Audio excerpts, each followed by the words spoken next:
સુરેન્દ્રનગરમાંથી જે આપની મહાપંચાયત પછી ખેડૂતોનો અવાજ ઉપડ્યો હતો તેના કારણે ગુજરાતનું રાજકારણ છે હવે ગરબામાં જઈ રહ્યું છે. વિગતે ચર્ચા કરીશું. નમસ્કાર, હું છું પ્રથમ મોદી. આપ જોઈ રહ્યા છો નિર્ભય ન્યૂઝ.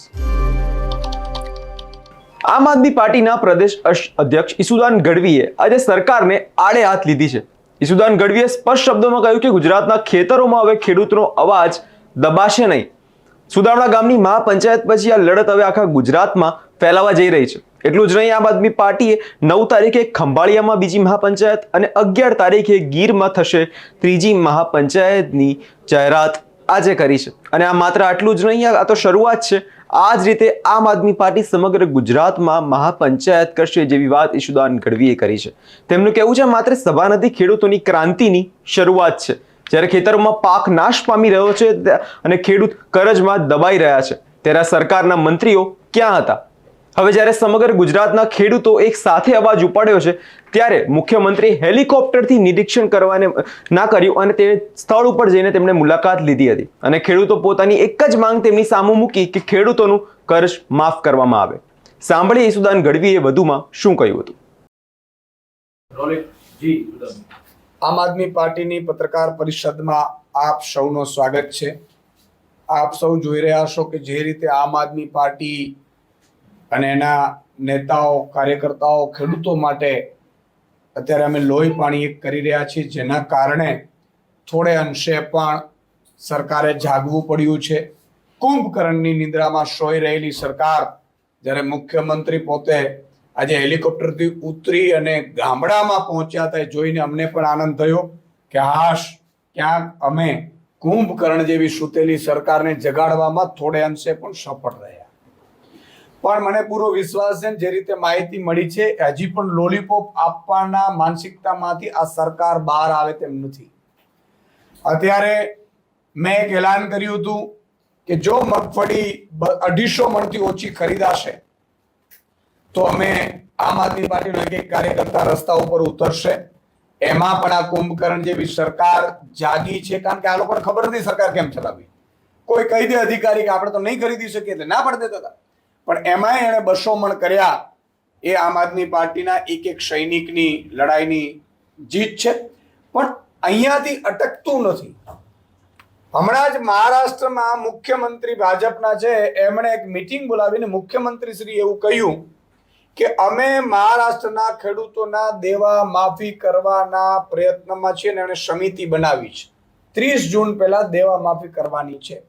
અત્યારે મહારાષ્ટ્ર કરતા પણ સૌરાષ્ટ્ર અને ખાસ કરીને મારા ગુજરાતના ખેડૂતો ખૂબ દુઃખી છે, ખૂબ પરેશાન છે. તમે જુઓ, મગફળીના પાથરા પડ્યા હતા અને પાથરા તણાઈ ગયા, મોઢામાં આવેલો કોળિયો છીનવાઈ ગયો એવી હાલત થઈ અને ખેડૂતો આપઘાત કરવા સિવાય ખેડૂતો પાસે વિકલ્પ નથી બચ્યો.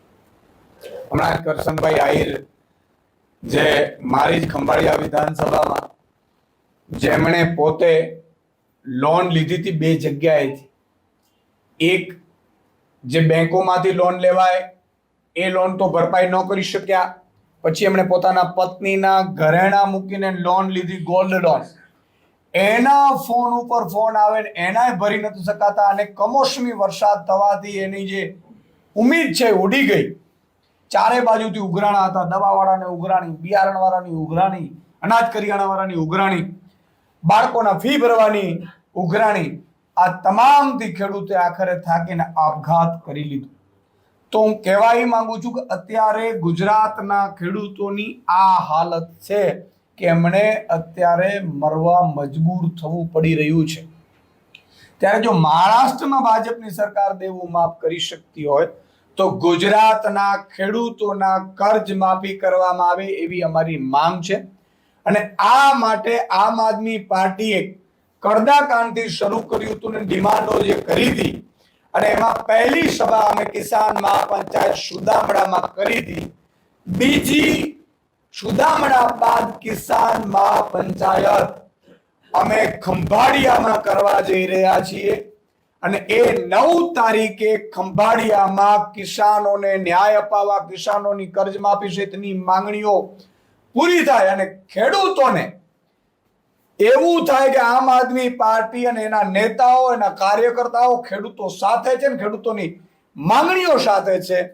એ માટે અમે બીજી કિસાન મહાપંચાયત ખંભાળિયાના ભાણવડ પાસે અમે કરવા જઈ રહ્યા છીએ, જેમાં હજારો ખેડૂતોને હું આવકારું છું કે આપણે ફરીથી આ કિસાન મહાપંચાયત જે કરવા જઈ રહ્યા છીએ અમે આપ સૌ આવો. અને એના પછી 11 તારીખે 2 દિવસ બાદ અમે ત્રીજી કિસાન મહાપંચાયત છે એ ગીર સોમનાથમાં કરવા જઈ રહ્યા છીએ. ખેડૂતોના મુદ્દાને લઈને આમ આદમી પાર્ટી સડકથી લઈ અને સંસદ સુધી અવાજ ઉઠાવવાનું નક્કી કર્યું છે.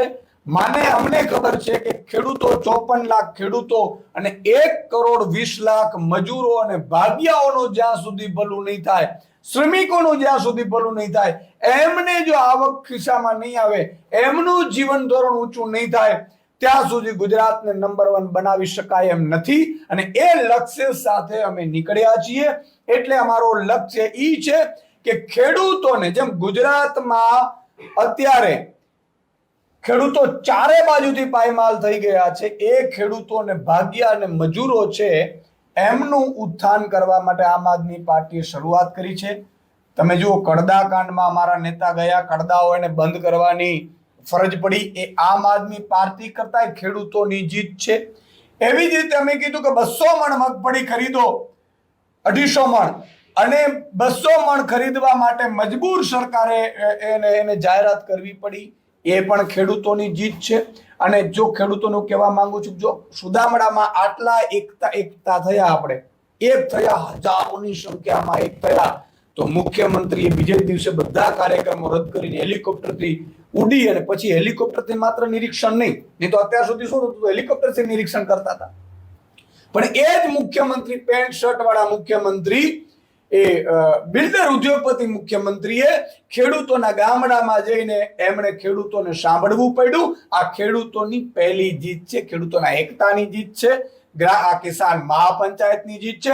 અને આ જ રીતે તમે જો ખેડૂતો બટેંગે નહીં તો કટેંગે, બટેંગે તો કટેંગે, બટેંગે નહીં તો કટેંગે નહીં, જો જ્ઞાતિ જાતિ ને ધર્મવાદમાં જો ખેડૂતો વહેંચાશે નહીં, તો ખેડૂતોએ કલ્પના નહીં કરી હોય એ હદે સરકારે ખેડૂતોને આપવું પડશે.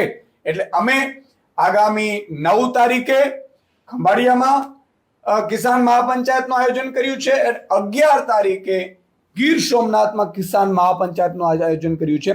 અને આટલાથી અમે અટકીશું નહીં. અમે ઉત્તર ગુજરાતમાં પણ કિસાન મહાપંચાયતનું આયોજન કરીશું, દક્ષિણ ગુજરાતમાં પણ કિસાન મહાપંચાયતનું આયોજન કરીશું, મધ્ય ગુજરાતમાં પણ કિસાન મહાપંચાયતનું આયોજન કરીશું.